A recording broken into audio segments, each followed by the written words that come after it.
when it becomes really, really fascinating. I see. And what's cool about that is for the case you mentioned of I'm just around my home, Magic Leap 1 is actually at the point where you could start doing a lot of these.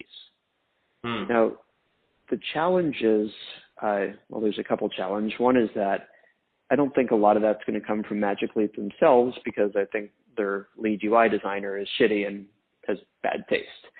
The second one is some of that does depend on partnership. So the example of you're browsing the web and you're able to pull objects off in 3D, that depends on a business partner or someone having taken the time to put 3D assets and add the right tags to their website. But some of that experience, like being able to put information into context, you could do without Magic Leap. Or sorry, without a third party. And heck, I mean, Mozilla could build that browser themselves. Right. I see. So, like you were mentioning before about, really being able to deliver a mixed reality experience that is compelling enough to not change back to whatever was available before. Like, just from your sort of point of view, when do you think we're gonna reach that level? For the normal consumer, for the everyday consumer, I guess. So it's a little difficult to say. I think we're going to start seeing these software experiences, and I feel like within the next couple years, if you are somebody that has like a Magic Leap 1 or whatever the next version of HoloLens is, there will be a suite of applications out there that provides essentially what I described. And it's enough so if you have that device, you're going to be happy with it and not want to give it up. If you're the average consumer, I think you're still going to look at it and go, that's really kind of ugly. I don't think I want to wear that. And it's going to take probably a few generations. I mean, I wouldn't be surprised if that's closer to the 10-year timeline before you really see that. I see. Yeah.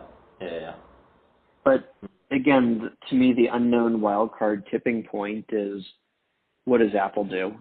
And the same way that, right now I'm using AirPods to talk to you, and they're fantastic. And they're a very lightweight, small device that I put into my ears. They're not critical. I can hold my phone up and have the experience without them. But boy, now that I have them, I don't want to give them up. What happens when Apple adds AR glasses to do that too? I see.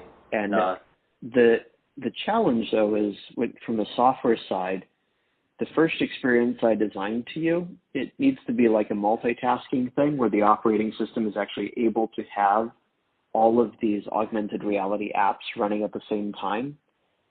And iPhone is designed to be, well, the way it is on the phone, it's more about one app at a time.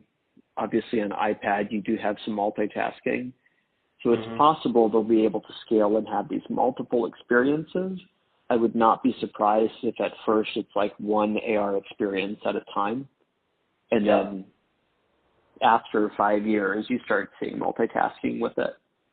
And multitasking just gets important. It's like, even for a simple thing where it's, if I want to have a virtual photo frame up on the wall that I'm putting my images into, I want to have that up all the time. So when I look over there, I see it.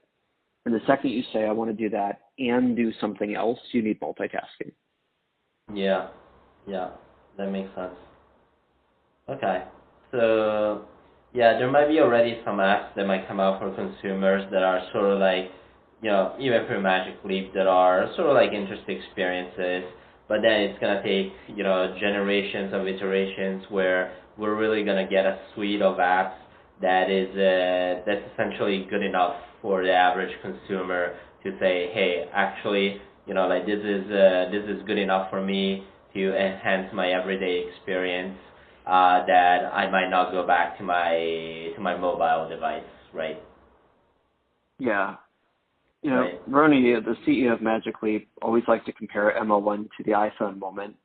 And to me, it's more like maybe the Palm moment, or if you want to be really, really generous, it's kind of like the hands-free